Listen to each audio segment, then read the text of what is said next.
We are going to do two different little review assignments. I put them up in our module.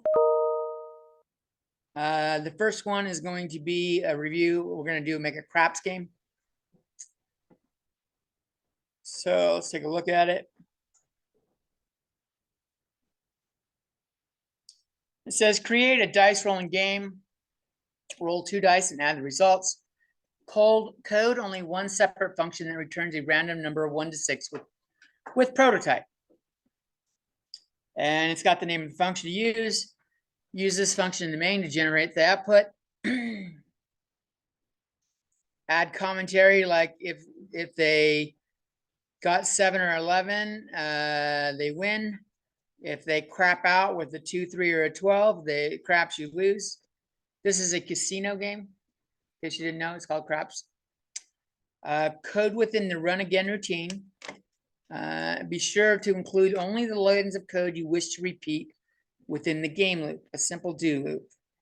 So I'm going to copy this over to my, I got the run again program right here.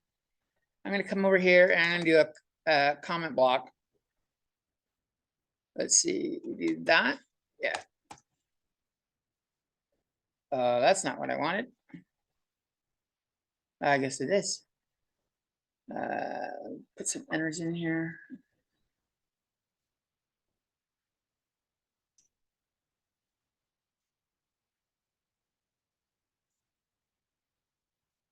All right. Everyone with me so far? I'll enlarge it for a second while we're doing this one. I don't know that I need paper for this one. Okay, so step 1. Code a function that returns a random number, and we're going to call it int roll die. And they gave us the function name, so I'm just going to come over here and make the prototype for it. Put that in my prototype list. And I'm going to come down at the bottom below the main. And we'll put our code here.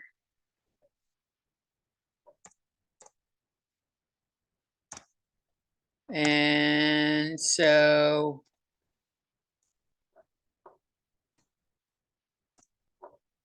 how do it needs to return a random number from 1 to 6. So how did we do random numbers?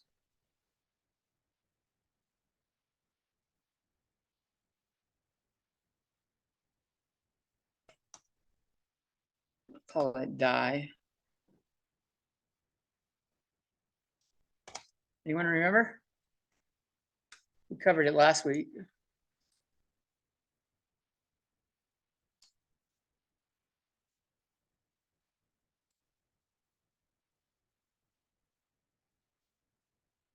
Anybody online?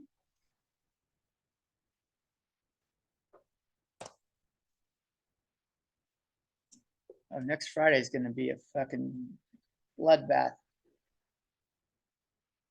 All right, you guys got a week to get your guys' stuff together. Get your shit together. It's the random function.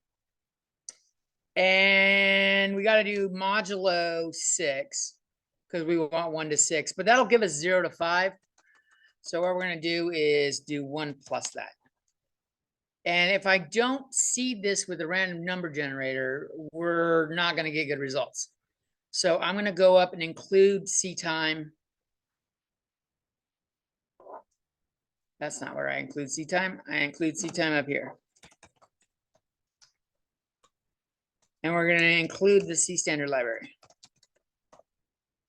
CSTD-LIB.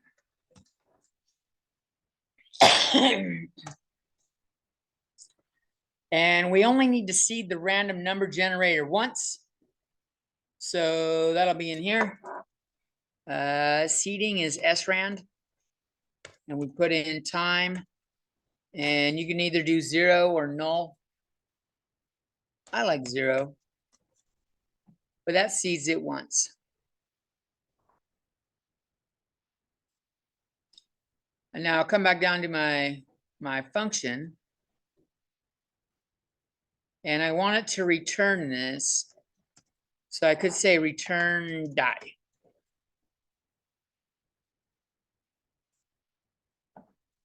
Or instead of just declaring a die, I can copy this 1 plus rand mod 6 and put it right there. And then get rid of the die as something that's irrelevant. So whenever we do roll die in the function up here, it's going to return us a number from 1 to 6. If you guys are hungry, want anything, sandwich to eat, there's a whole bunch of sandwiches up here for people that are here. Please help yourself. I'm sure someone from the cafeteria is going to come in like a couple hours and grab this thing and take them all.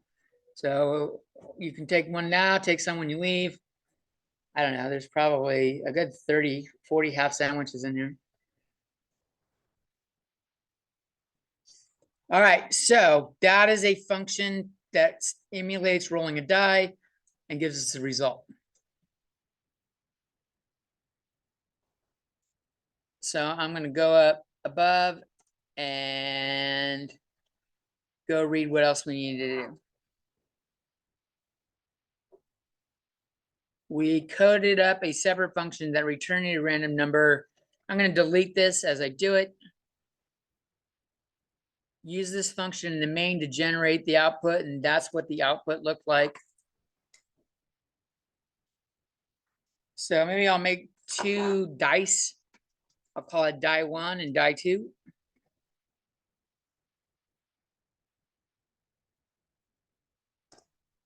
And this is a crash game, so maybe let's play craps.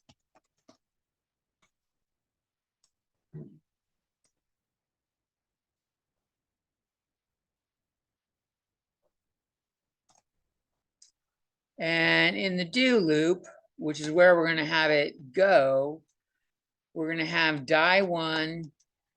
We want to get that function. We want to do that function call to roll die. So we'll do die 1 equals roll die. And die 2 equals roll die.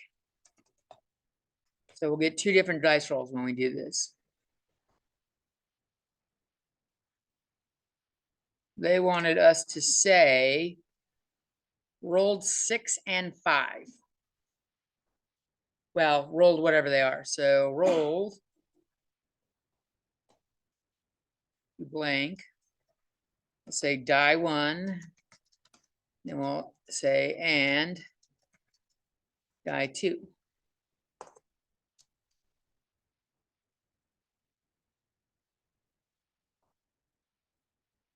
Maybe we need a sum as well because they wanted us to calculate the sum. So sum equals die 1 plus die 2.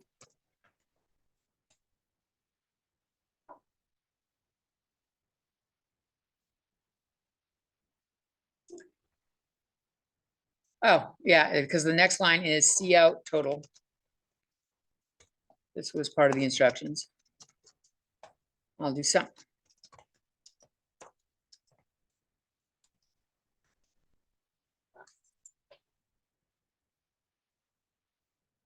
That is covering that part right there. We just did that.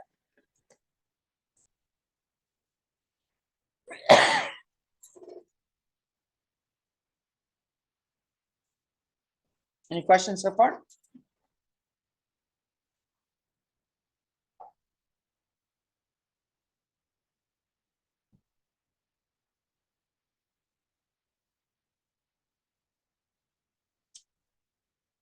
Oh, damn, is that a quart of milk?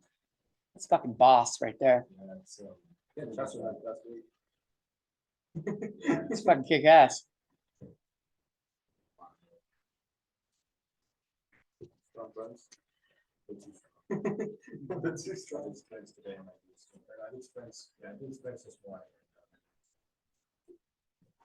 Yeah, have as many as you want. Yeah, I don't think we could eat all of these. Right? I don't know that there's enough people in here to eat all of these. Right. I could tell her when she comes here that there's a chess club and an FNL afterwards. I don't know when she's coming back to get it.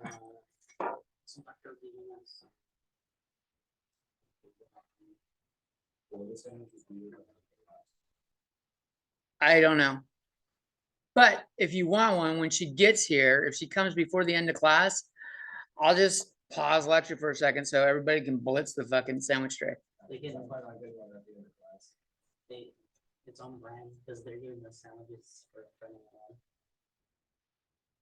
All right. So what's our next thing? Add commentary. So if total equals 7 or 11, output you win. If the sum is 2, 3, or 12, output craps you lose. I'm going to copy this down here where it's a little bit easier to read. I'm going to put it down here, right here.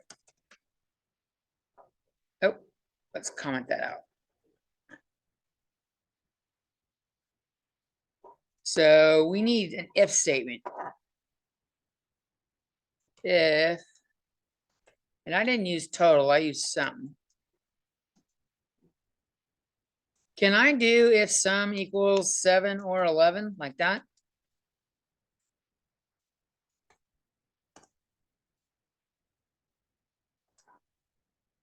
The fuck is this one?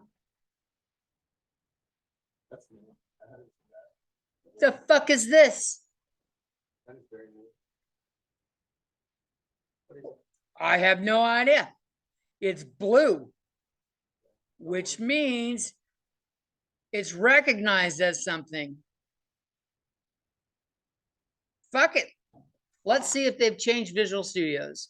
This is not how you're supposed to do it because it's not going to work on other things, but I'm kind of other IDEs, but I'm kind of curious if it's going to work. So it says if it's 7 or 11, we're supposed to see out you win.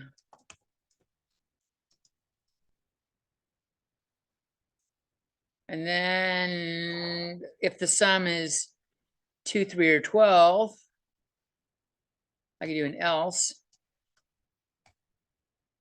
if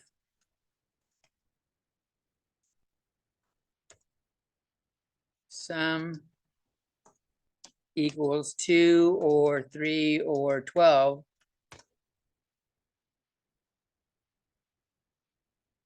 Let's just fucking see. See if this shit works.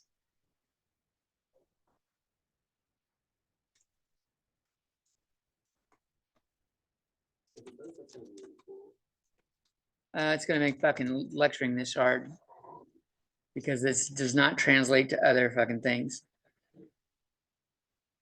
I think it's gonna be like 7 equals 3 or 7 equals 3. I think it's replacing that. That's replacing it altogether.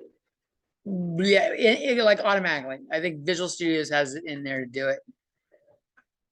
But we'll find out because I didn't think typing in or was going to give me a thing. The point of doing that was going to say, can we do this and show that it gave me a fucking red line? And it didn't give me a red line. It gave me blue text that says this is authorized, which surprised the shit out of me. It's not supposed to.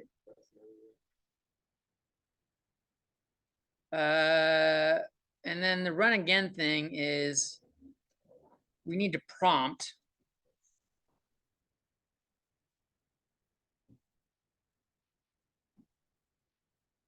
So how does the run again thing work? Oh, it runs the prompt on its own. Nothing to do there. That's excellent. But it sounds like we can run it.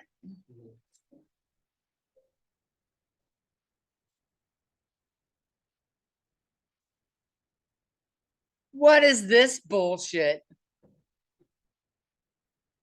This is a fucking load of horse shit. It worked. Nope. That's wrong. Yeah, it looks like the or is fucking it up. The 1 and a 6 does give a 7. 1 and a 3, that gives us a 4, but 4 is not a win. Or was it how I coded it? It's looking like that, right? Oh, well, 11's supposed to win.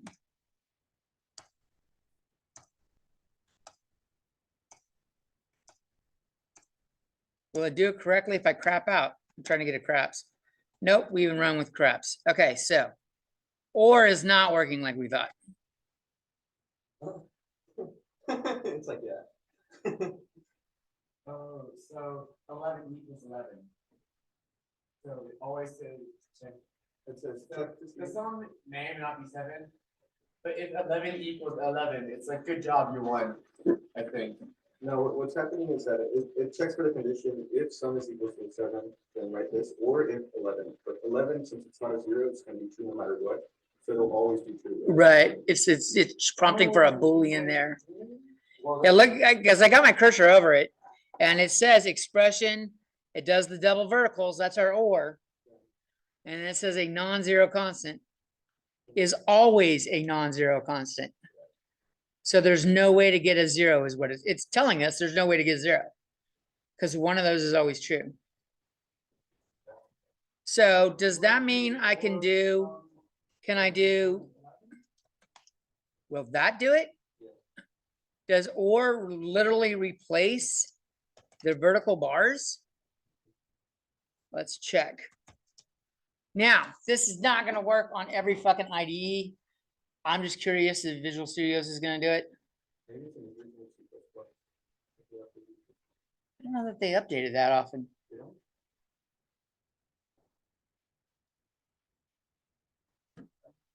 I never Google it C++ or command. See if there's anything on it while you, or maybe we can do it together. Fuck, we got craps right away again. We'll say yes. Notice this time it didn't say anything. We got a 9 and didn't give us a win or a lose.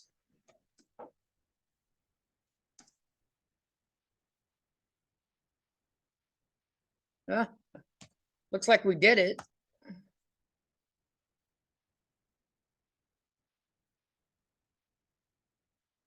And we did 4, so I don't think we need this comment block anymore.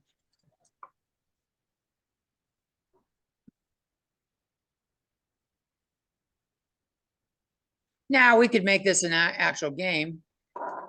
We could have int bank roll equals, I don't know, let's say you start with 1,000.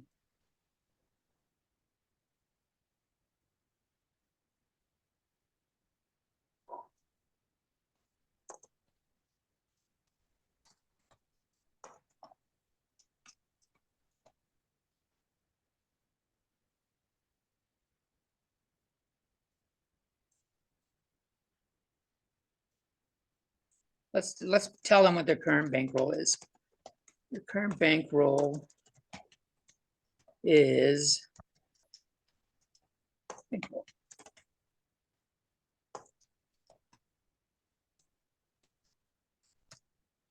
How much would you like to wager? I think it's always connected. Looking through Reddit, and like, people are using it since like over 30 years ago. I've seen that they've been using it for a while. Is anyone using an Apple in here? Oh, you are. Does the or thing work on yours?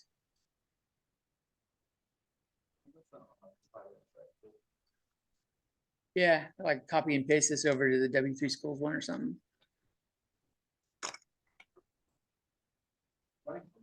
It's running. Maybe they fucking changed it everywhere. They're like, Python's got something smart going on. Maybe we should jack this. So we'll ask them how much they want to wager. So we'll put in like a wager. I'm going to make it a double in case they decide to do something crazy.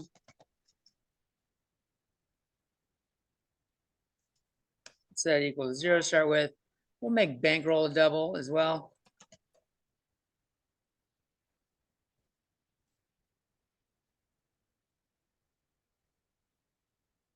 And we'll see in wager.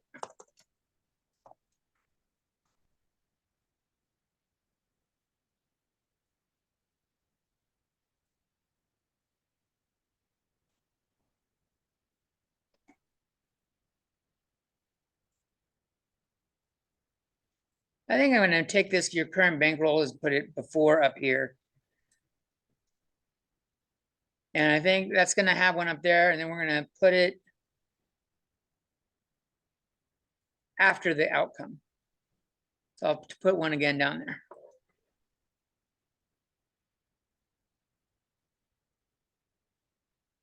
Or maybe up here is your starting bankroll. What? It works.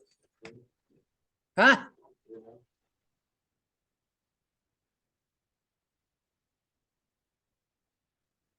Interesting.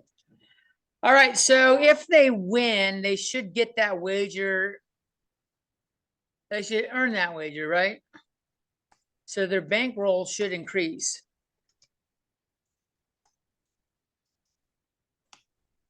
So this is one way to increase it by that. What's another way?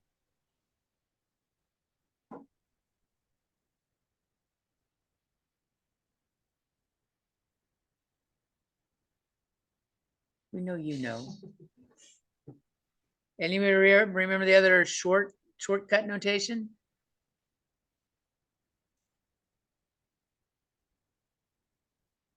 It's plus equals wager. So plus equals wager does the same thing as take the old bankroll and add wager to it. Plus equal does the same thing. It takes bankroll and adds the wager to it. And I'll copy this down here to the lose, but we're gonna have to change the sign. It should be minus, so this should be minus equal.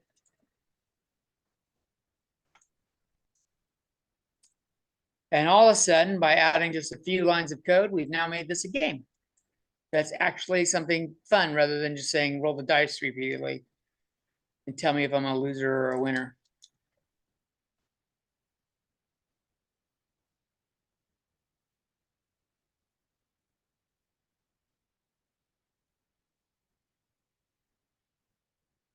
All right. What the fuck? All right, let's play craps. My starting bankroll is 1,000. Let's go with 250. All right, I won. It's up to 1,250. If I hit 2,000, I'm gonna tap out. If I hit 500 or 250, I'll tap out. Let's go with, we'll up it a little bit, 350. Nothing happened. I'd like to run again and do 350 again.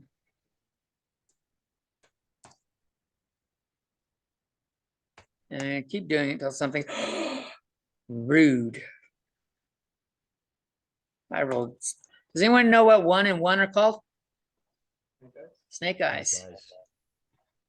What about 6 and 6? Box cars after trains. They look Box. like a bunch of wheels going down the sides of a car. I don't know. Let's go 200.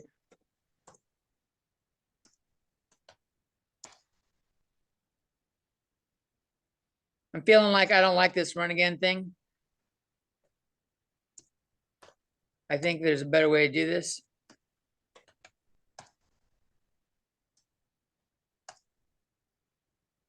And I think there is a better way to do this. So let's do this. Having a type yes every single time is sucking. Wouldn't it be better just to say if we wagered 0, then we'd be done? Like ask them if they what's their next wager, and if they say 0, they're done.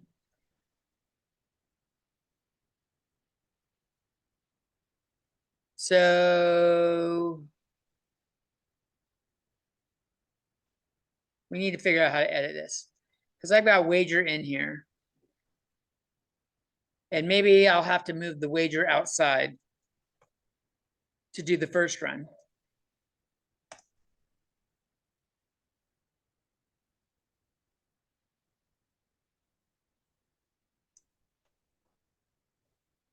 And then we'll make it part of the, we'll replace run again.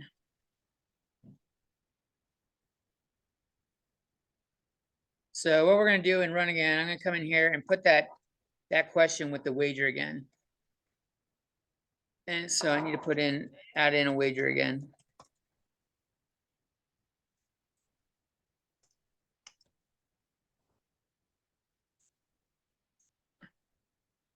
And what we're gonna do is say, if wager equals 0 or does not equal 0, return true. That makes sense?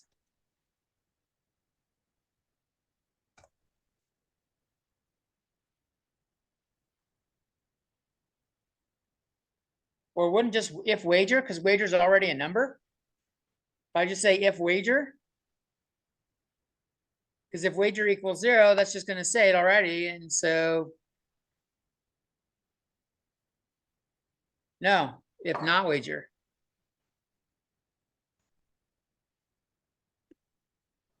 Let's check it both ways. I'm going to do does not equal 0, because I'm confusing myself in my head.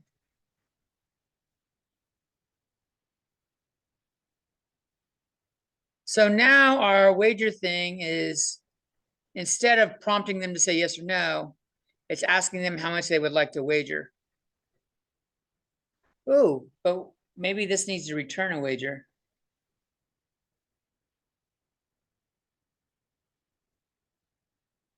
We haven't done addresses yet, have we? No, it's too early to fucking link it like that.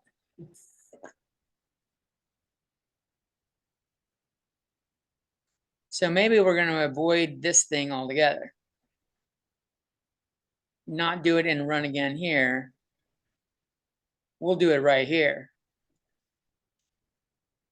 Because this isn't working the way I want it to.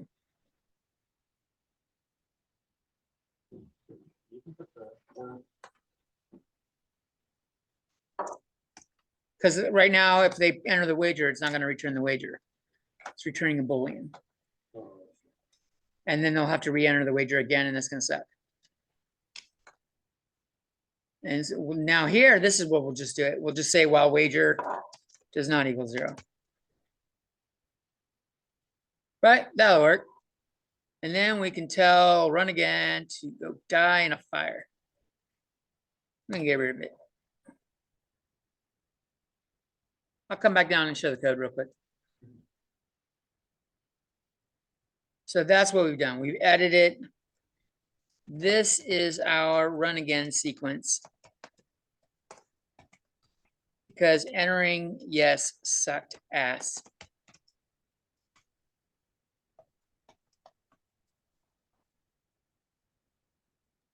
May I see your line 1 through 10 for a second? My what? Lines 1 through 10 at the very top. Yeah. Just real quick. Okay, wonderful. Thank you. That was all. Mm-hmm. All right.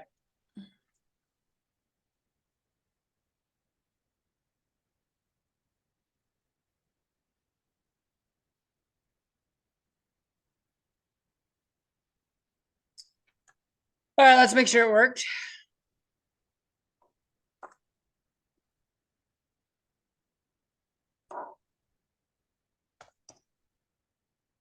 I already crapped the gate. Fuck you guys. We're going 500. Damn, I'm already at I fucking crapped out twice in 3 rolls. What is this some bullshit? Fuck you. We're going all in. Oh, wow. I crapped out 3 times in 6 fucking rolls. 7 rolls. 1, 2, 3, 4, 5, 6, 7 rolls. 2 12s and 7 rolls. Well, let me wager. It does let me wager. So we have an error with our code. This isn't realistic. So we should edit our wager to make sure it's less than their bankroll. So if we'll do while, I'm gonna do a while thing. Wager is greater than bankroll, which means they bet too much. We're gonna say that's too much. Your bankrolls, you don't have that much. Try again.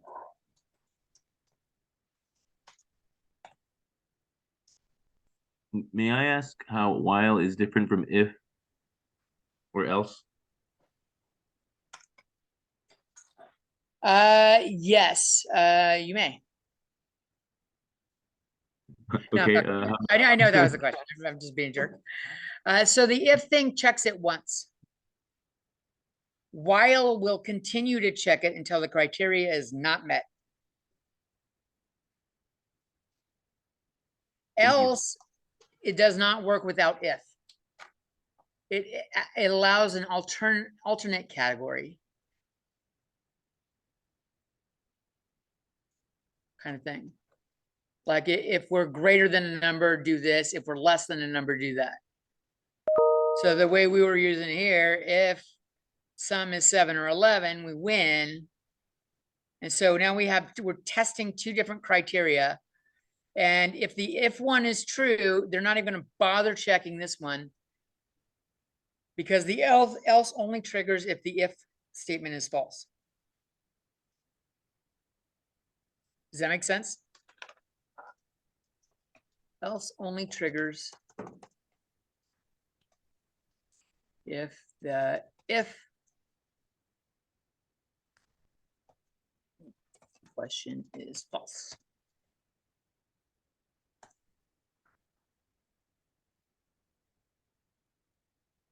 And this one, while will keep running what's inside until wager is not greater than bankroll.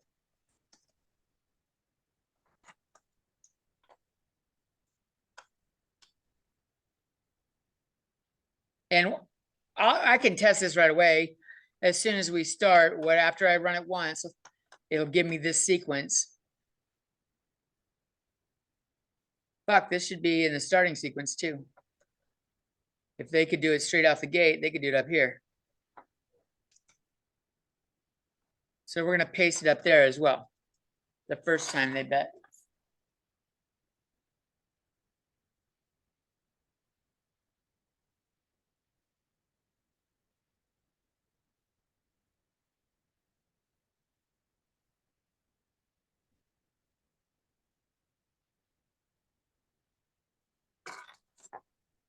Does that make sense? Is that good, Jose?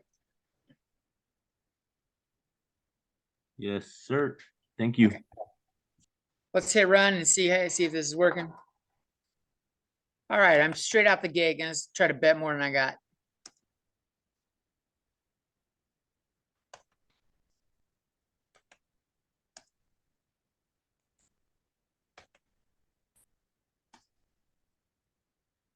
It won't even let me bet 0.001 higher than 1,000.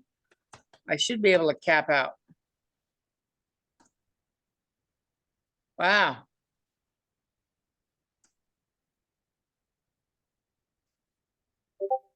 Fucking, I had no wins in like 12 rolls. Let's try this again. Can I do a negative number? What happens if I have a negative number? When I lose, do I win? And when I win, I lose. Ha! I bet a negative 20 and I won, so my roll went down to 980. Because it added negative 20 to 1,000. So we have a little like, that's not going to make much sense either, right?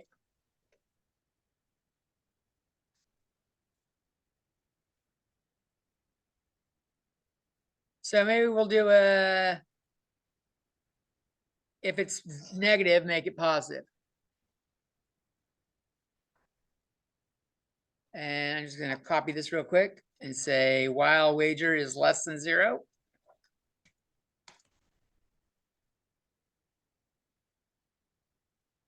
Jesus. Doing that shit. It won't let me type over stuff. It fucking pisses me off. Let's see. Let's tell them your wager was negative. Making it positive. And we'll do wager equals You said this works, right? Multiplication? So that switches signs, right? This should switch it positive. If one is right. We're gonna find out. And I'm gonna put that down in the other one too.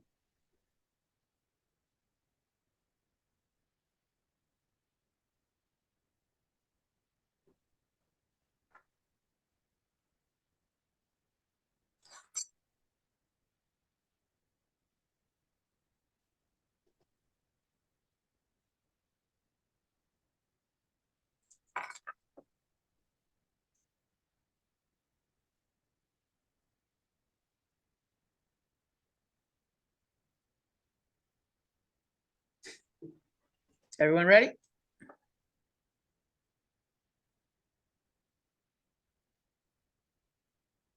So we're just gonna go -1,000. Says it made it positive. We won't know it worked until I either win or lose.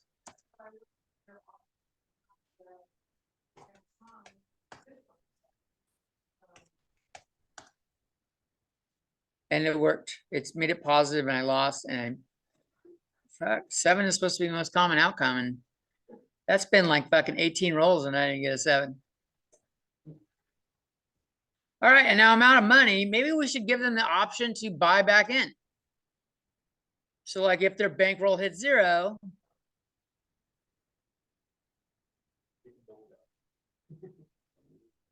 right, so let's add like a component. If bankroll equals, or is, let's say it's, if bankroll is greater than or equal to 0 and works, and less than, let's like say, if they get below like 50. Or 10, I don't know, 25, let's do 25. That way, this way, we can say something like, looks like you're running a little low.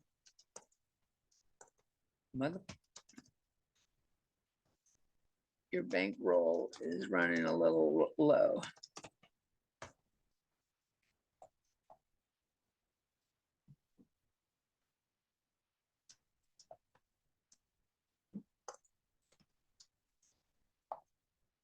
Would you like to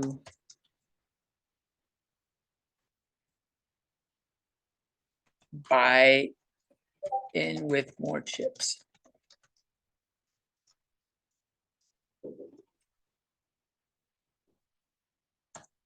And I guess we're gonna need an answer here.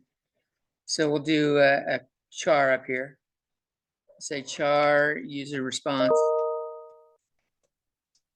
equals, we'll default it to n.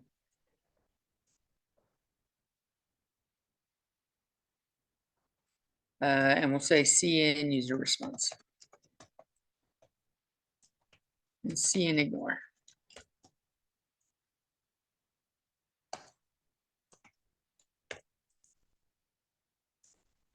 User response equals y, or user response equals little y.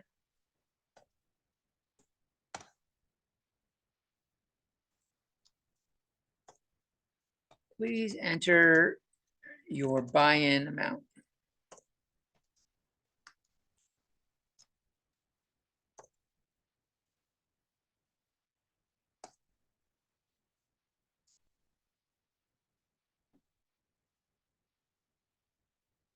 I'm going to reuse wager here real quick because wager is not being used for anything right now. Let's reuse wager while it's not being used.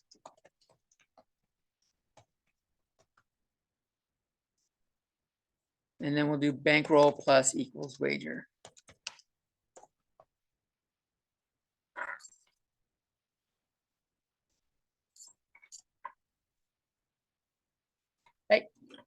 You're F of hungry, we got your sandwiches.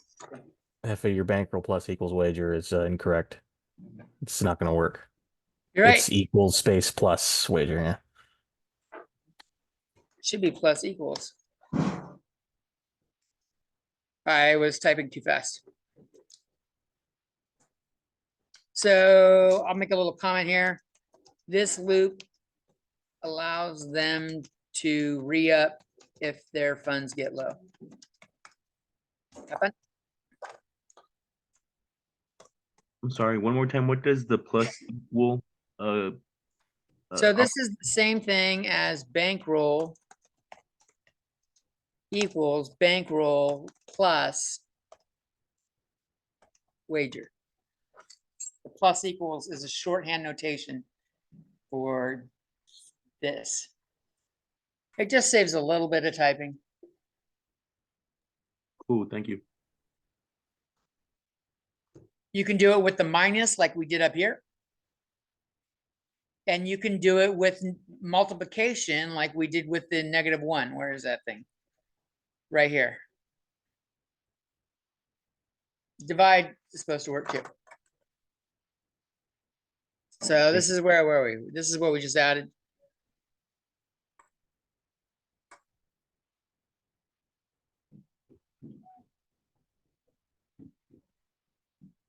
Maybe we should ask them, should we? I've been saying they start with 1,000. Should we ask them how much they want to buy in the first place?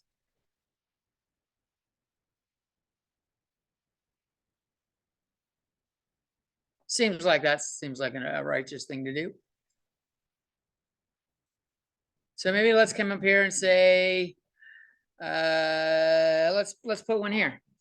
Let's prompt them for their starting bankroll.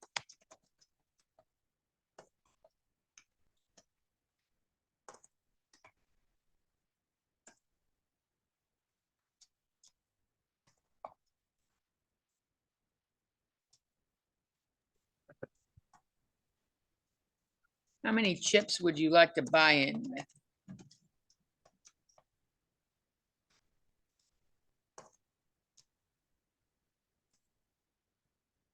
And we'll do CN. Can you real quick? Oh, the restroom or this one? What?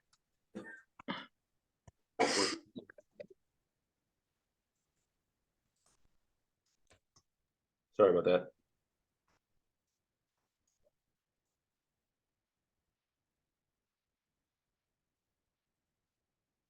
And if they decide to do something stupid like enter a negative number, let's maybe make it positive. If bankroll is less than 0, bankroll times equals -1. This makes their starting investment positive.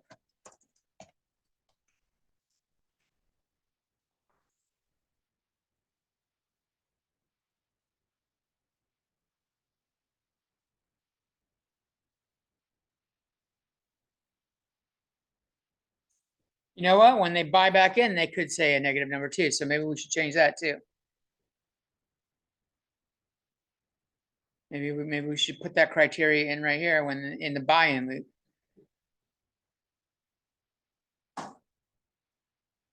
Put it right here.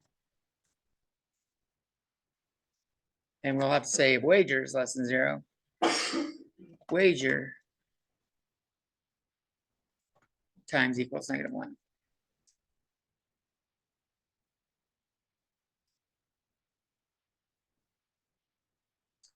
All right. Any questions so far? I haven't hit run yet. I think this is gonna work. I did a lot though. I did a little bit more than I probably should have without checking it.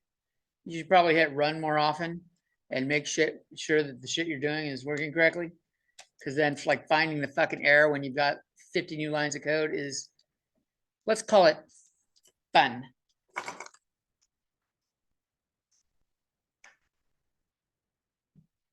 All right, so let's say I say -2 grand. It made it positive, good. I already know doing a negative wager is gonna make it positive. Trying to run out of money. Let's do 1990.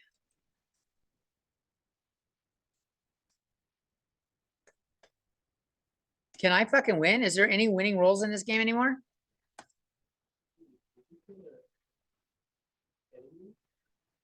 Yeah, we're making craps. I think you coded it pretty well if you keep losing like this. All right, so I'm too low. How much would I like to buy in with? Or would I like to buy in with more chips? I'm gonna say yes.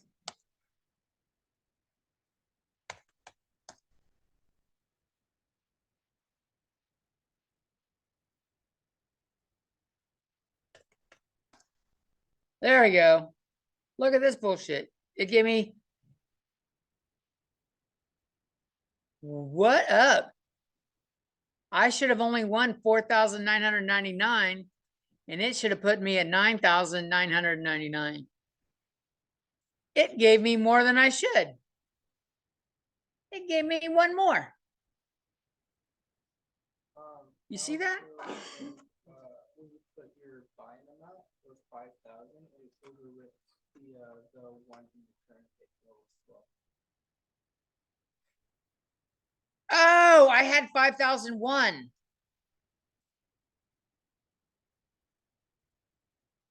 It didn't override it. That makes sense. So I had one, I added 5,000 to it. Then I had 5,001. And then when I won 4,999, I got up to this. So that should have taken me 10,000. So that's making sense. I do see that there's something in there I don't like. I think, I don't like the end line here. I want the yes or no right after that. And I think we should tell them what their new bankroll is.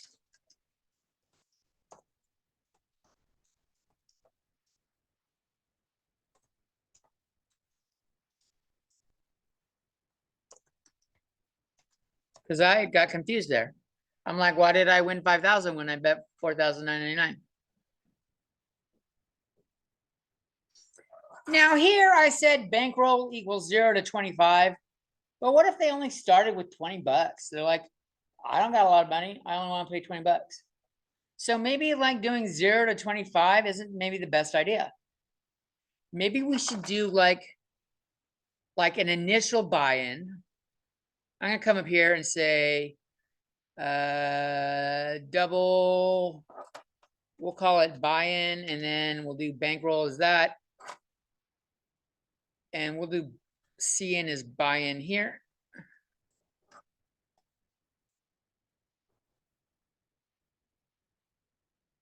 Buy-in is less than 0.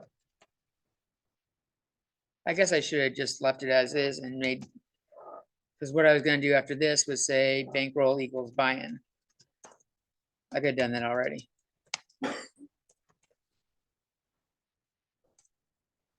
But like buy-in is going to be the investment. Bankroll is a running total. And my idea with doing this was now rather than just saying 0 to 25, maybe we would just say 0 to 10% of their buy-in. So like if they only invest 20 bucks, we don't want it prompting them every fucking hand. Your funds are low. Do you want to buy in more? They'll be like, fuck this casino. But maybe if we did it so it was like maybe 20% of their buy-in, like if they're down below 4 bucks, do you want to put a little bit more money in? So we could do that by doing this. Now we got bankroll and buy-in. Bankroll is perpetually changing. Buy-in is locked with whatever they started with. So when we do our check here, we can say if bankroll is greater than or equal to 0 and bankroll is less than or equal to buy-in times 0.2. This prompts if they are less than 20% of their buy-in.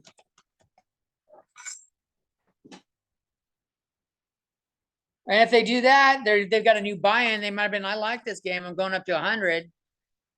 Maybe we should change it, change their new buy-in, make this their buy-in as well. So they're doing more. I don't need to reuse wager. I'm just changing the new buy-in amount. They may have bought in for more. They may buy in for less.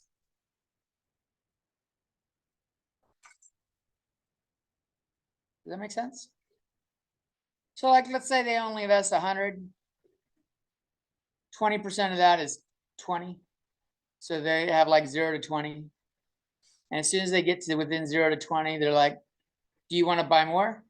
And the guy says yes, but he doesn't have a lot of money yet left. He's only got like 50, so he buys in with 50. And so it changes the new like test range of if they want to buy in again to be lower. Like, it sounds like you're running out of cash. We're not going to prompt you when you get to 20 again. Doesn't the money casino just going down? Which rolls or not? Yeah, well, a real casino would Or not? want you to buy in as much as fucking possible. Oh. But this one is not really, is it? This is a friendly casino. So we're not going to add getting pulled into a back room and having your kneecap broken. Right. There's no back room getting your kneecap fucking taken out.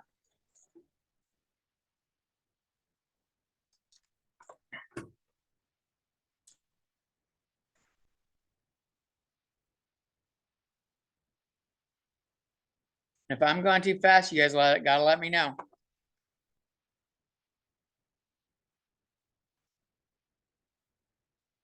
I'm gonna hit run. We'll buy in with 100. And I'll bet 50.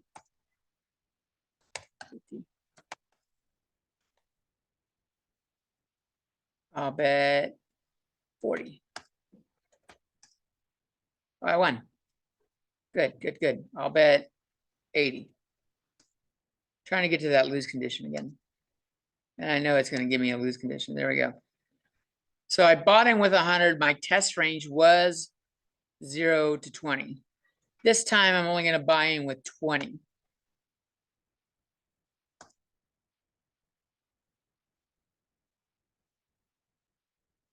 What the fuck?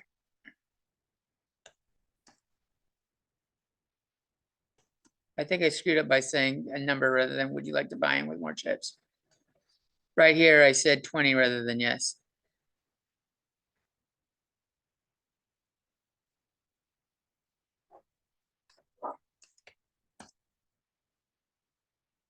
I'm gonna go 85.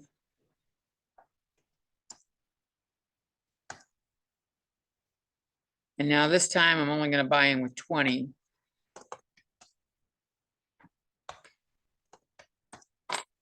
That should reset my 20% range. 20% of 20 is 4. So I should only be able to buy back in if I get below 4. So I'm gonna wager 30. I'm gonna wager 60. And I'm winning! Oh no, fuck, I'm not winning anymore. I'm gonna try to see. Oh, look at that. We're on a streak. All in. Holy shit.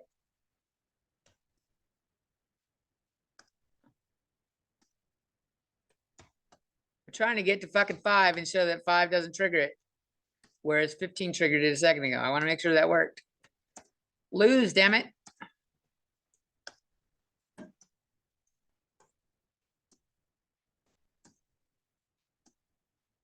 Oh my goodness. Earlier I couldn't lose or win. Now I can't lose.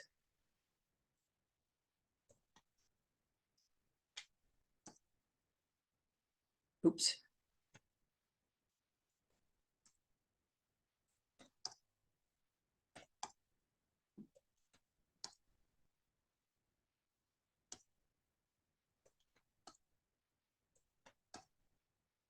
Ha! All right, I'm at 5. Notice it didn't trigger. It didn't trigger. So it's working. It changed the buy-in amount. All right. I think we have a fun program here. Let's see where this is at.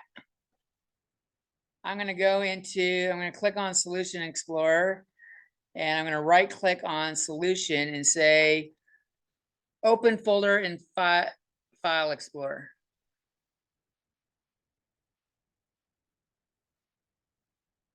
So if you click on Solution Explorer and right click here, I found out how to find your file. I was right clicking on the wrong thing earlier. You right click on the name at the very top right here.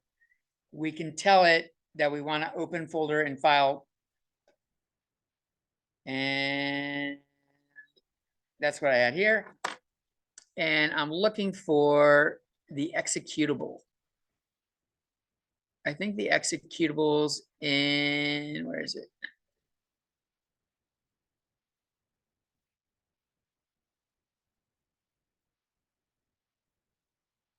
And go back up. I just learned what EXE Check that stands one. for. Application. Here we go. So I don't need to play it inside the game anymore. So if you go, like if you, okay, I'll do this from scratch. So right click on the name of the thing, do open folder in File Explorer. And it's gonna, if you're like, you might have x32 or x64, it's telling you what type of processor you have. Go into that one, the one that isn't named the same thing as your file. Go into debug, and there's one that says type application. Like we should be able to take this and email that to someone, and they would be able to play craps with our code. Never have to have Visual Studios installed. This is a running app. In fact, let's put this in Juan's Discord.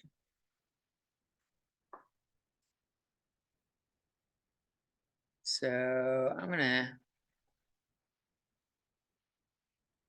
let's see. Where is my Discord?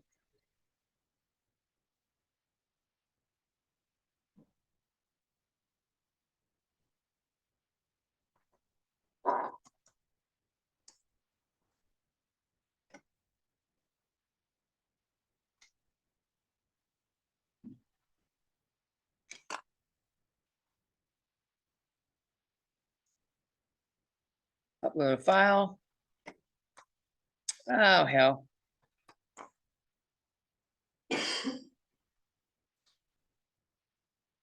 Which one am I? I'm working on that one right there. And we were doing spring 2024, CSCI 01. Where is 01? This is Seaside 2, isn't it? It says at the top Seaside 2 lecture. Right, but I think it happens to be where I'm actually storing it anyways. Okay. It's right here. It's this one right here. I didn't change the path earlier, like a scrub. So I will move my zoom bar, and we will say that one.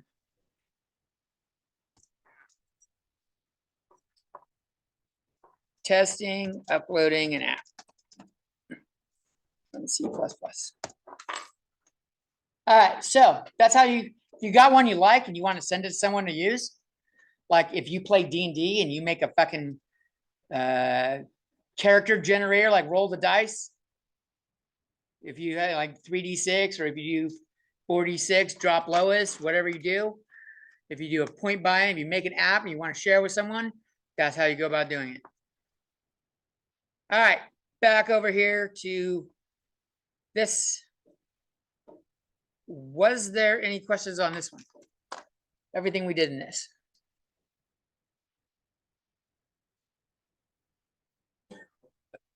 I almost think we kind of covered everything we've talked about, didn't we? Now, we've got the do, we've got the while, we've got ifs, we've got elses. I'm not a big fan of this or. I'm going to go back and change it to the original one. the original or is the double pipes. Because I want to make sure that no matter where it's running, it's always going to work. And I'm not 100% certain that or works on every IDE.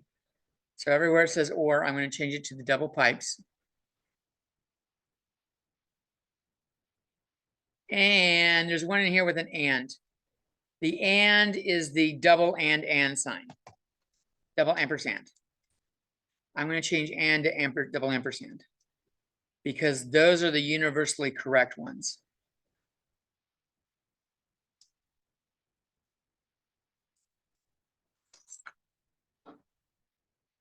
Is that fun? Now in a casino, there's a lot more to bet on in craps. This is just betting whether or not, this is like street craps. This is it's literally called street craps. On a craps table, there's like, you hit a point roll.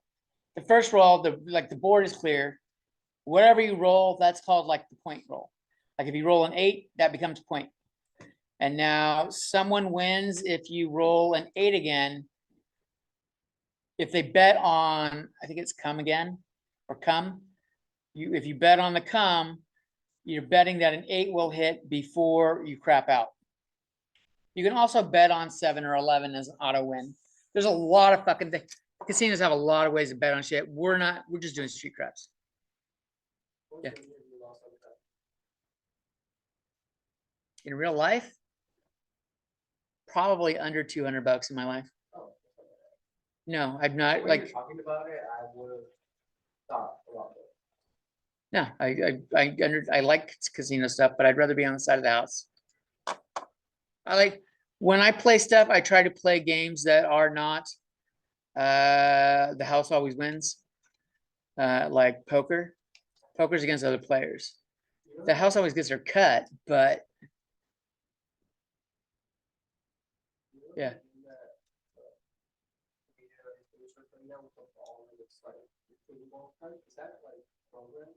I have no idea what you're talking about, but it sounds like Plinko from Price is Right. It's like the ball starts at the top, and like scrolls down and then like has to land in the middle. And that's what you do with those bonus. Oh, I'm sure it had to have been coded up with something. Probably something that's more, I don't know if they did C++ or not. C++ or Java or Python or something like that. Just with the graphics thing. You could very much do something like this without graphics, but that's not as much fun. And this isn't a class on graphics.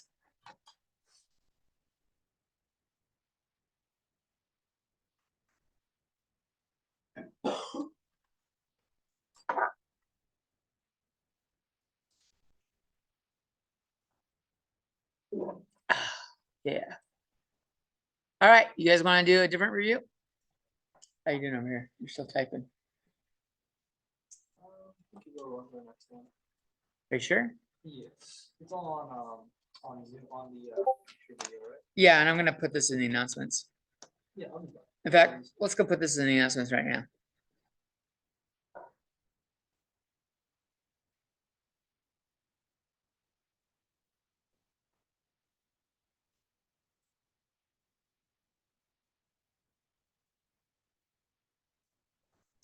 Tonight's craps game. App is uploaded to Juan's Discord. Spam Juan's Discord with your app.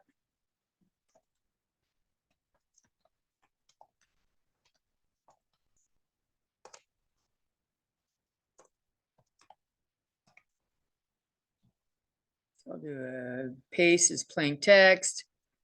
I'll come in here and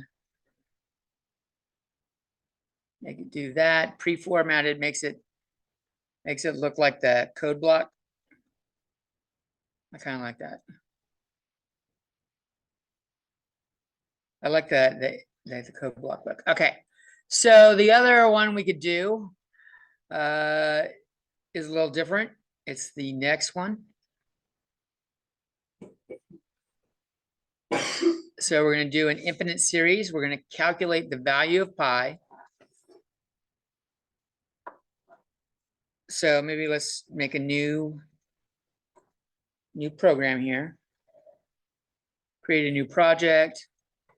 I'm gonna do it with the run again template. And we'll call this, what was the last one we called it?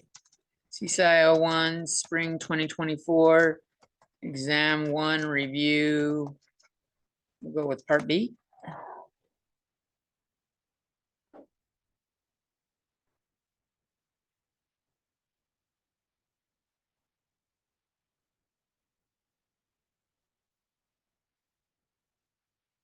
And I'm just gonna come in here, I'm gonna make a code block or comment block. And we're gonna go grab that thing and see what we can do. Calculate the value of pi from the infinite series. Pi equals 4 minus 4/3 plus 4/5 minus 4/7 plus 4/9. And it keeps going on. The top is always 4. The bottom is always divided by 2 higher, it looks like. But the sign is alternating.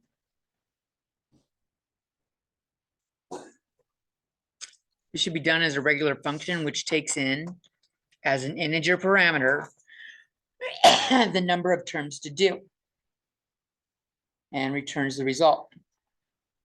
The function prototype might look like this. In the main, print a table that shows the value of pi after each 10 terms. So I'm going to copy this over.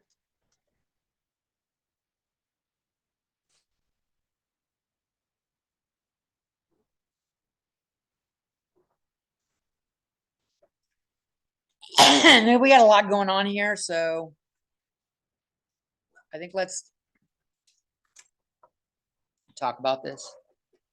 It's saying pi can be calculated as 4. I'm going to say over 1 because we got a lot of fractions here. And I think if I make it over 1, we can see a pattern.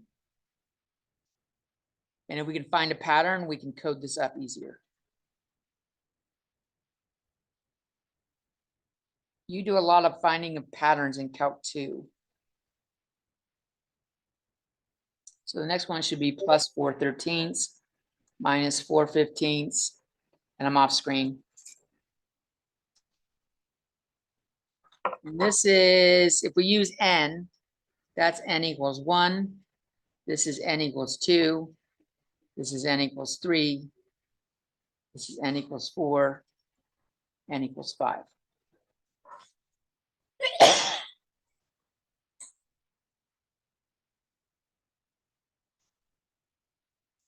So we could start off saying pi equals 0 to start with.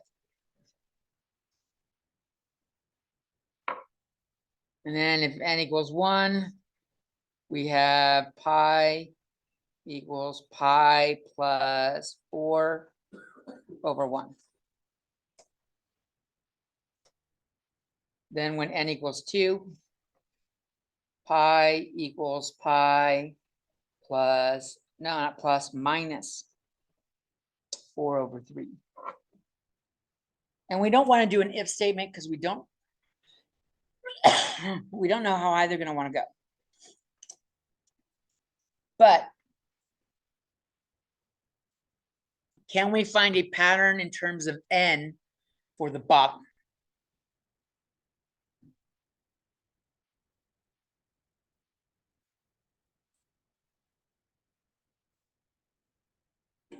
I don't know that the first, maybe we need to do a couple more. N equals 3. I'm just going to write the bottom. Bottom is 5. N equals 4. Bottom is 7. N equals 5. Bottom is 9. Is there a pattern here? Yeah, What is it? they're all odds. They're all odds. Can I determine the next one based, like use a function or an algebra equation in terms of n for it? +2. We could do +2. So bottom equals bottom plus 2.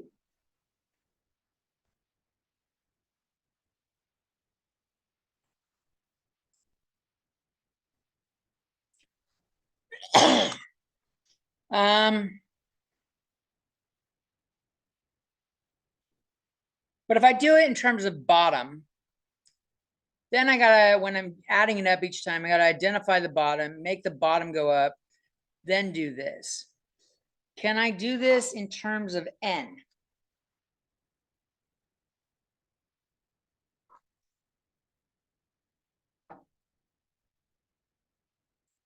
Like, how is 5 related to 3? How is 7 related to 4? How is 9 related to 5? Any ideas? I think the plus 2 gives us a real good indicator. Like, this is pretty close to 2 times n, right? Adding 2 is the same thing as, repeatedly adding 2 is the same thing as multiplying by 2 by a number.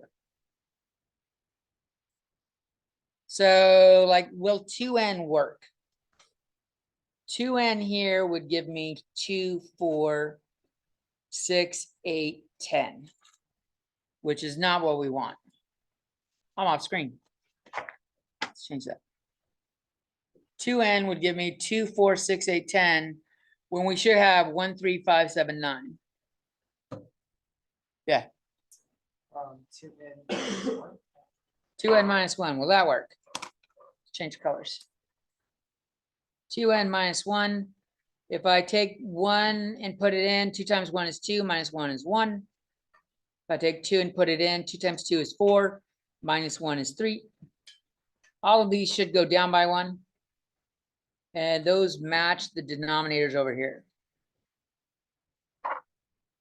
So it looks like pi is doing pi plus 4 over 2n minus 1. Does that make sense? But it's not just doing plus. It's doing minus. Now, there's a way we can do this. We can multiply this by -1 to some power. If I do like -1 to the n, that's going to make every odd term negative. And that's not what I want. So the odd terms should be positive. The even terms should be negative. So I could do n plus 1. Does that make sense? So like when we're at n equals 2,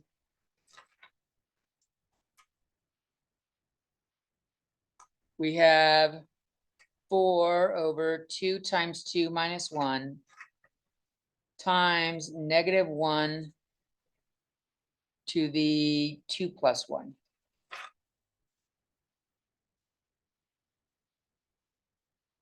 So this is 4/3.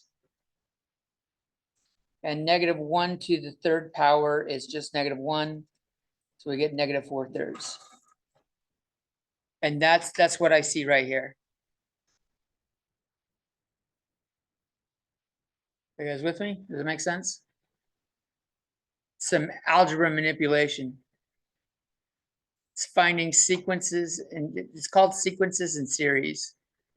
Some algebra teachers here cover it, some don't. So finding patterns with stuff like that. Let's check to make sure it works. For n equals 3.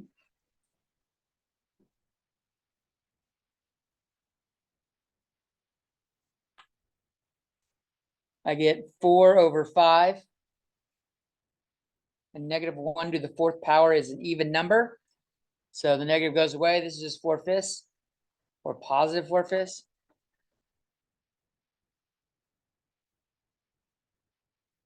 So that looks like it's working.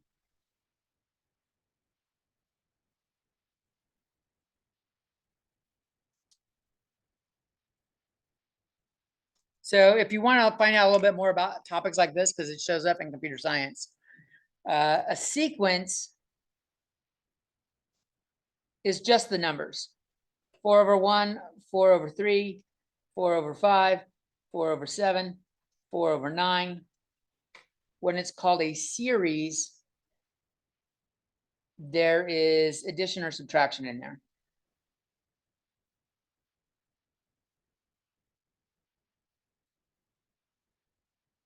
And if it's an infinite one, it keeps going. Sequences and series.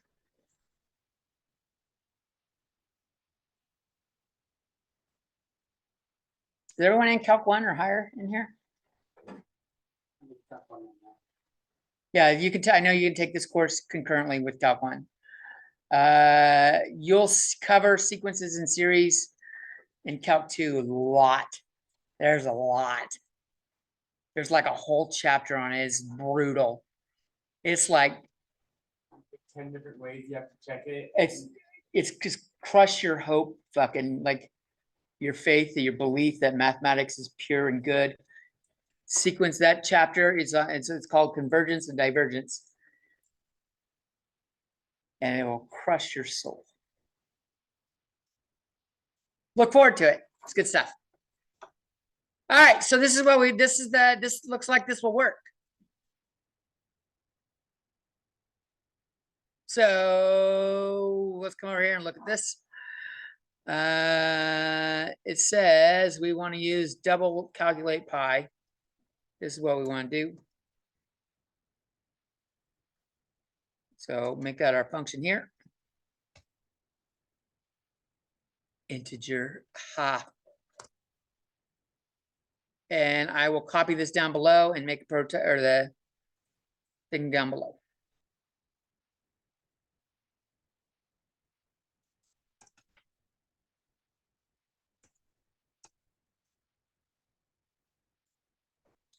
So we'll say int sum equals 0.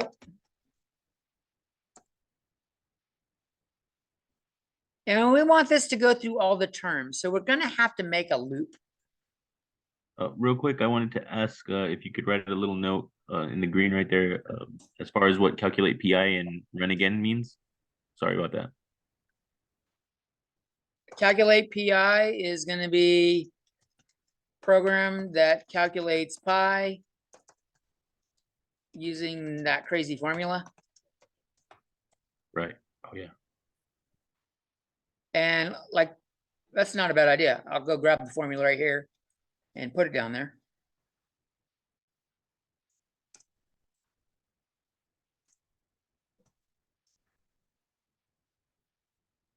And run again is this was a template thing to allow the user to run again without restarting or without re-clicking on the program to run. Thank you for elaborating, Mr. Jones. We did this a couple chapters ago, and we talked about how to make it a template in the project. Was it project? What was it under?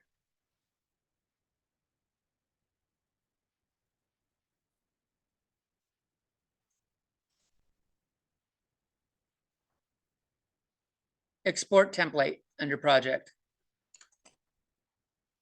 All right, so we start with 0, and then we're going to do like for int n equals 0, we're going to use a for loop. N less than or equal to num terms. Maybe we should start at n equals 1 because that's probably the first number they'll do. And then we do a colon, and then we do n plus plus. Remember, that's how we got to do our 4 things. We do a start, we do a stop.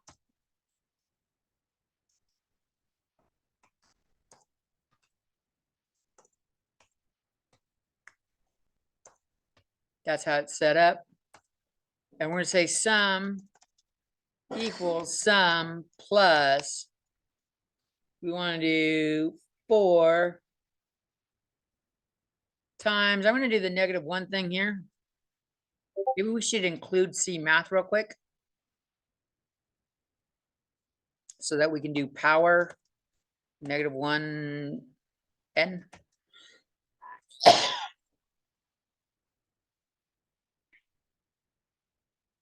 Not n, it was n plus 1.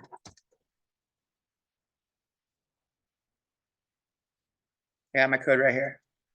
And then we're dividing that by 2 times n minus 1.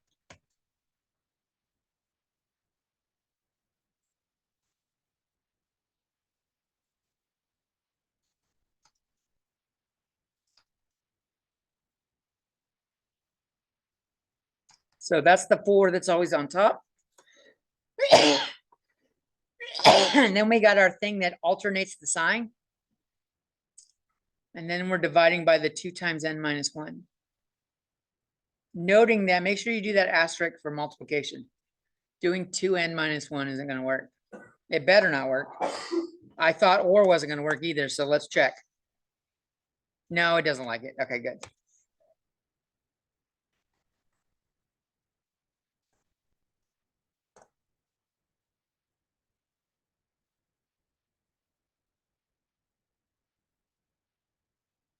Okay. Any questions on that? I know the sequence of series is probably new to a lot of you.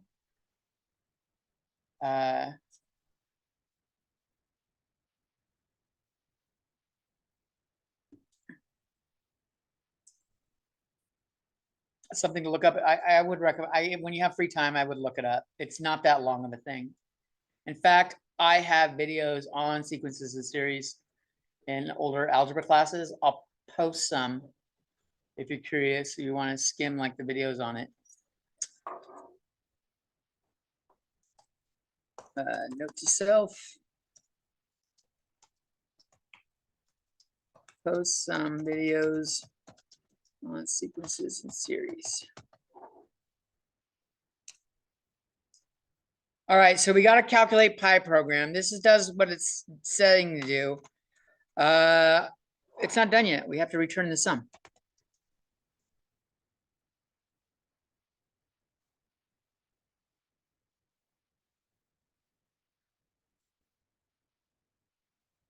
And I'm going to do it for a couple small cases that we can calculate by hand. Maybe 1 and 2 and 3.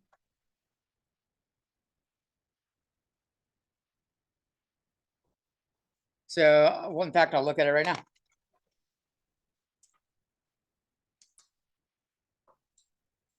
So when n equals 1, it should give us 4.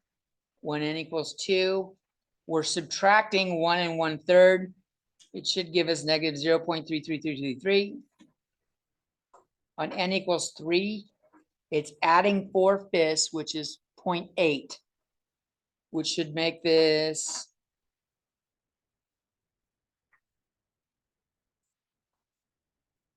.8 minus that is plus 0.46666, I think.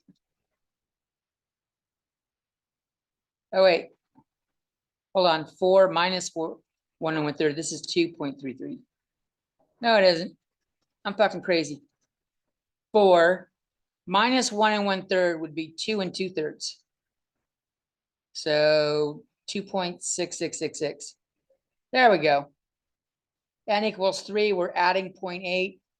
Should be 3.46666. I don't know what 4/7 is. That's too much work to do in my head. But I can check those 3 without getting out a calculator. And I'll do that real quick. I'm gonna do, we'll do C out.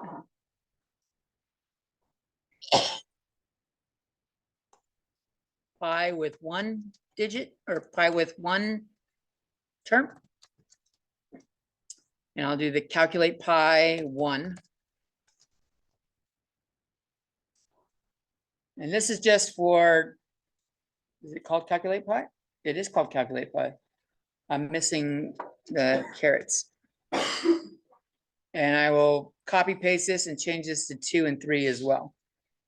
Just so we can make sure that our program is working.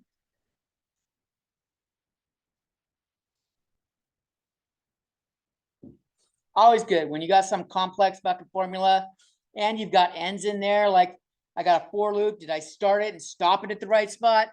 There's a lot of shit going on in that fucking function. So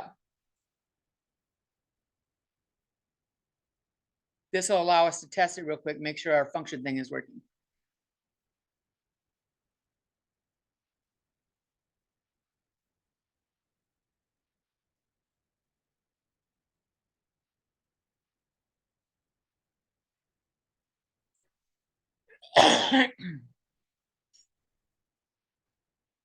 Oh, look at this shit. It's giving me integers. Why is it giving me integers? We told it it's a double. This returns it. Oh, I said sum. I said sum was an integer. Fail. That was worth a test right there. So I had integer, sum's not an integer, sum is, this is going to be our pi. In fact, to make it fit with more of what we're doing, let's just call it pi.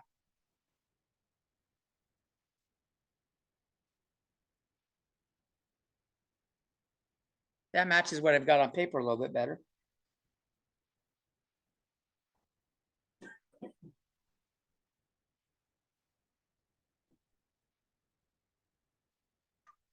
Let's hit run.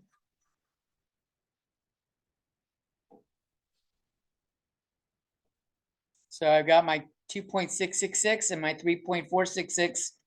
Looks like it's going pretty good. And it's starting and stopping where it's supposed to.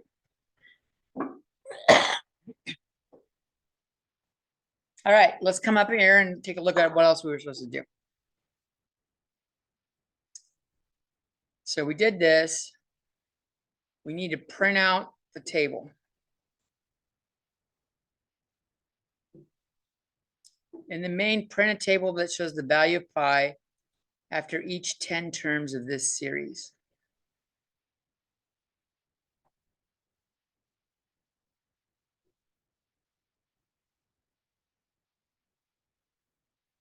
And they want us to do this in the main. Now, this seems like this would be a lot easier down here. Down here, I could just say if n is a multiple of 10,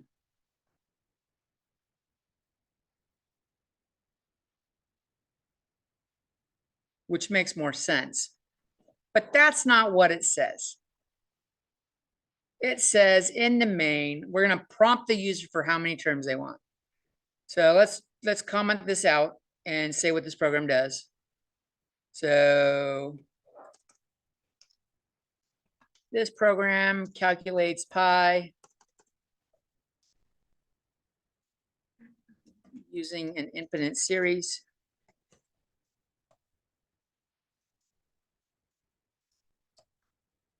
And I'll even show the series so that the user knows what's going on. I'll come down here and grab it because I had it here.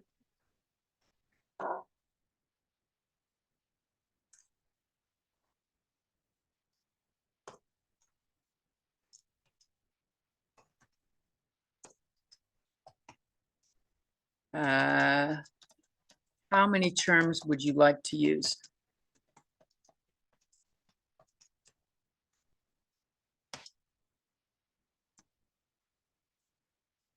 It sounds like we need, well, we need a term here. So int n terms. You can call it whatever you want. That's what we're using in the thing, so that's what I'm gonna call it. Cn n terms. Oops. Tapped the wrong thing. Now I'll do a C and ignore just to be safe.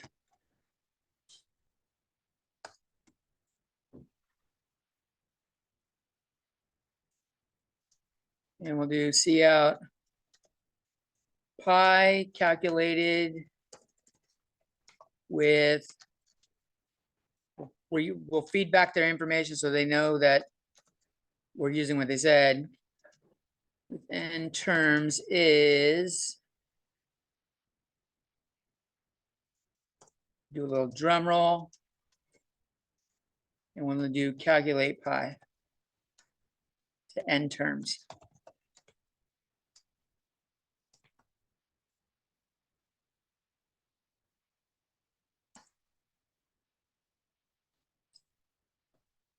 Did I spell that wrong? Yeah, I did. It's capital I.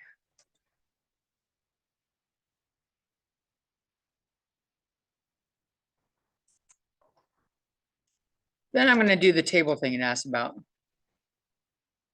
I'll do a new line here real quick. Showing the convergence to pi. Here's every 10th term.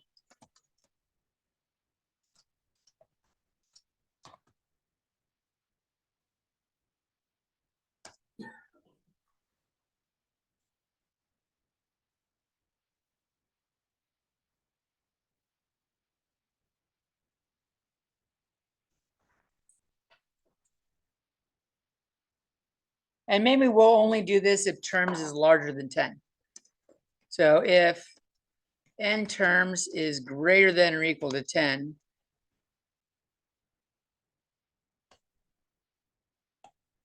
we'll do this part right here.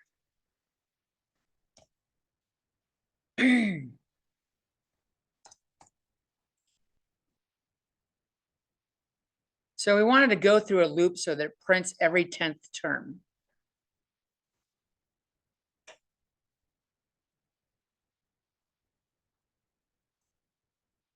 So we need the 10th term, the 20th term.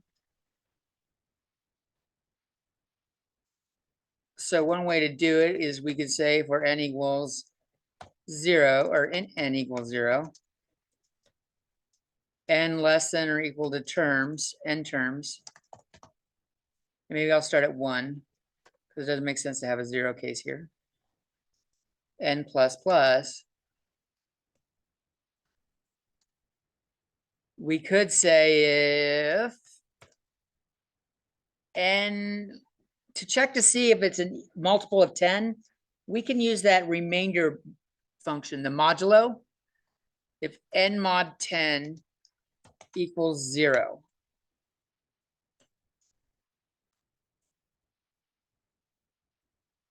This makes sure n is a multiple of 10.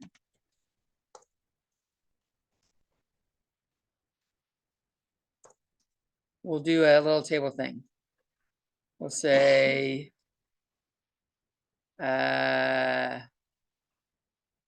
C out term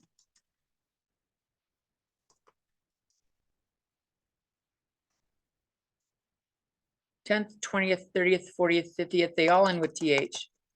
See out, I'll do n term equals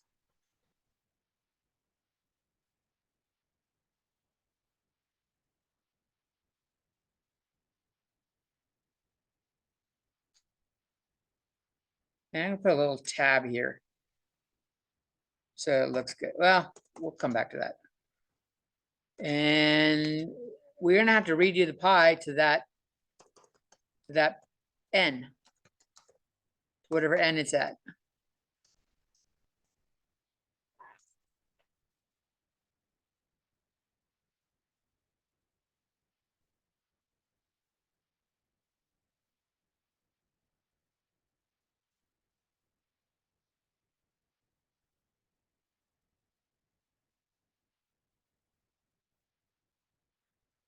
Now, this isn't necessarily the fastest way to do this, I think it will work. I think we could do, and I'm gonna comment this out in a second. I think we could say n equals 10, just start at the 10th term.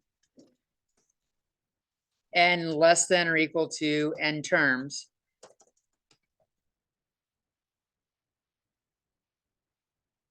And then do n equals n plus 10.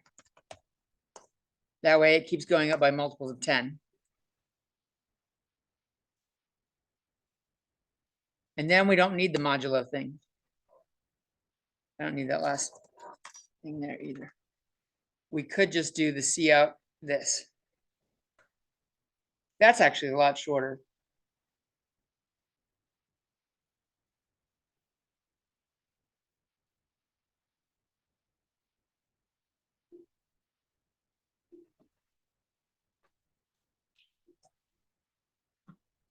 That's a lot shorter. But I like the modulo one. I'm going to comment this out. I'm going to make sure we get similar things.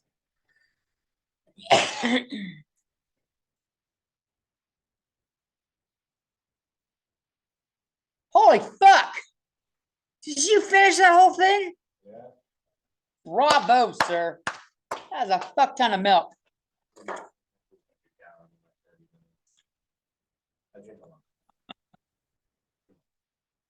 That might be too much. There might be a fucking, there might be a limit where it starts becoming unhealthy. Oh, yeah. I'm curious. It does, if you drink too much, you get, you become lactose intolerant. I know. I would think a calcium problem.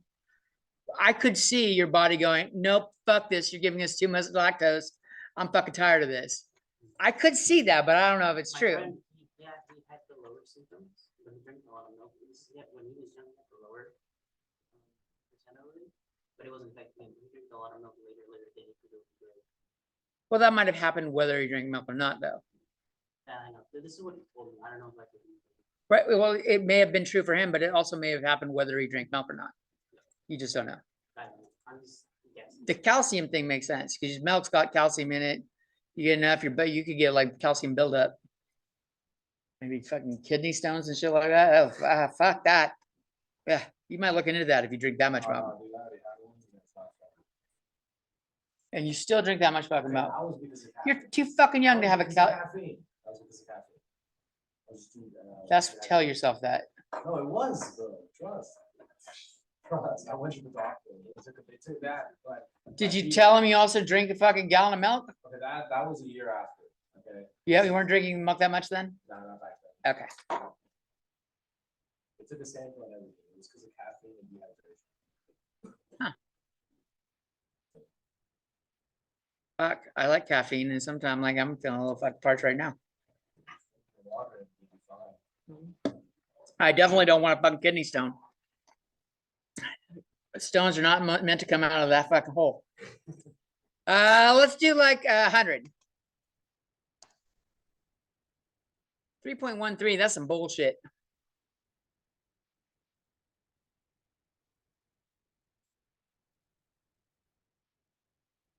And I didn't make it a loop thing. So maybe I should put this in the loop thing. I'm going to copy this whole thing and put it in the loop thing. Cut. Paste.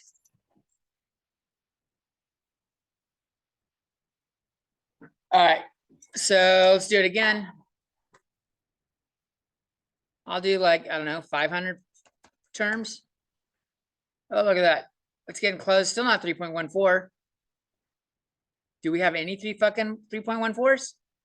Anywhere? It's slowly going up. Let's try 1,000 terms. We're getting closer.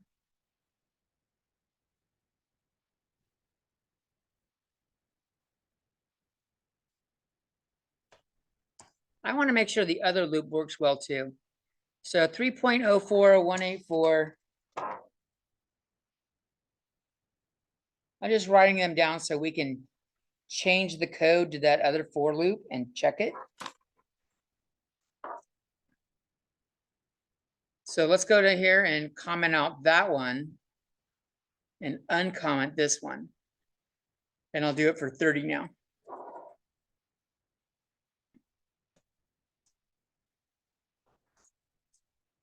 They both work, same.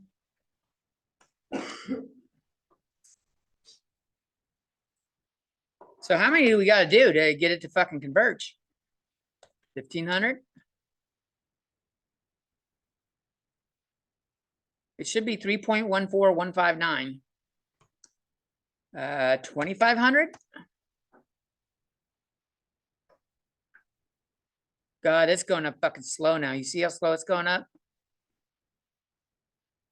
Like every 50 is gaining ground. Might be able to have it so that if you kind of have an equation that you specify how close of an approximation you want, you want this many digits, right? And Oh then yeah, we can totally do that. Plug that in. So we'll be able to just figure out how many times I have to get a little bit closer for it to be close enough. In fact, we could actually do a while loop and tell it. If we had more than 5 minutes left, I would.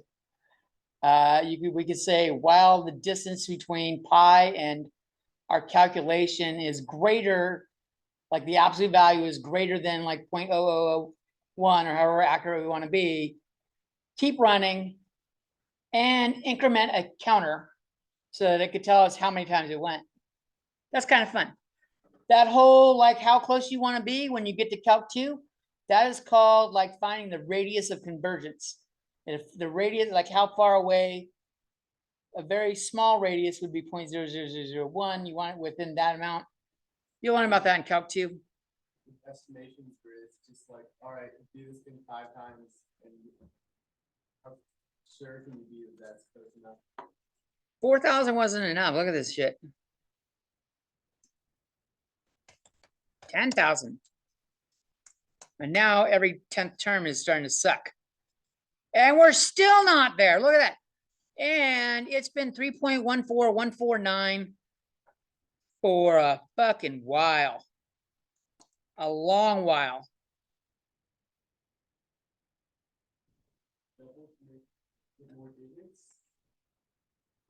Yeah, there's a way to do more digits.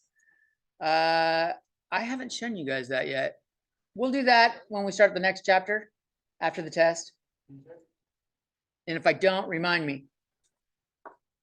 I tried 10,000. Let's try 20,000.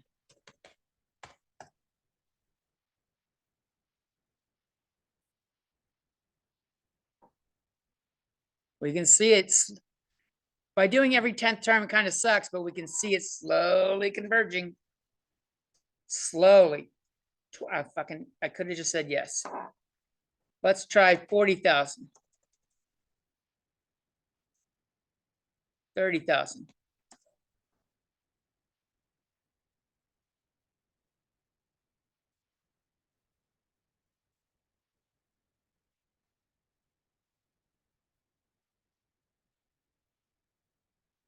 That's going to take a lot of terms.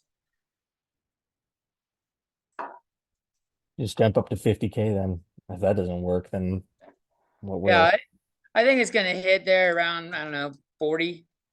We might scroll back up and look when it hits 159.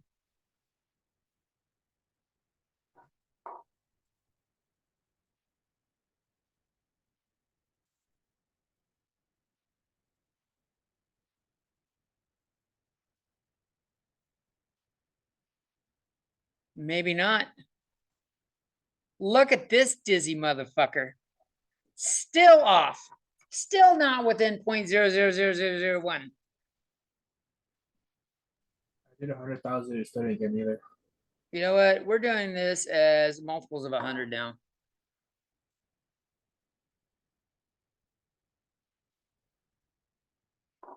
We can change shit.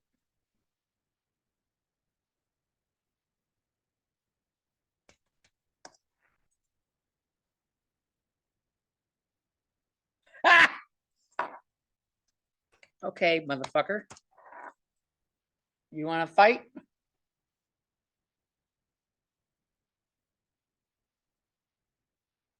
That's just rude.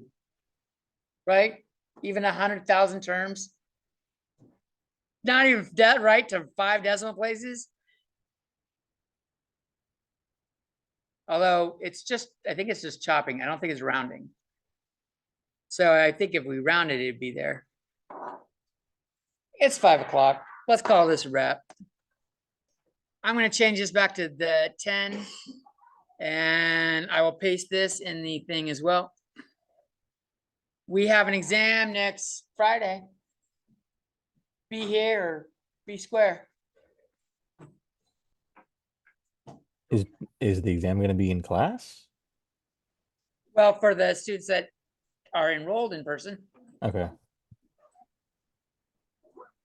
Make sure it's there. So if all this is gonna be like our study guide or something. Well, these are basically the topics we covered. We did the if, the else, the for loops, the and, the or, how to do like integers and inputs and so yeah, this is basically a good review of what we've been doing. All right. These 2 programs. Do you wanna, take this to Friday Night Live? Sure, Do you want me can to take it wait? over if you want. Do you want me to wait for you to get ready, or you want me to- You can take it now. Anyone want a sandwich? Yeah, take as many as you want. Thank you. Yeah, they're tricky. Tricky? Yeah, Tricky. whoever grabs the last one is taking the rest over to FNL.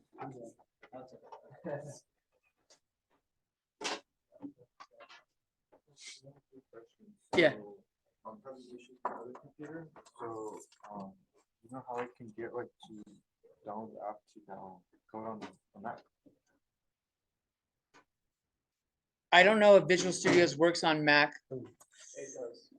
It does. Do you use a Mac? Just search up Visual Studio. I don't have a Mac. Can you? Thank you.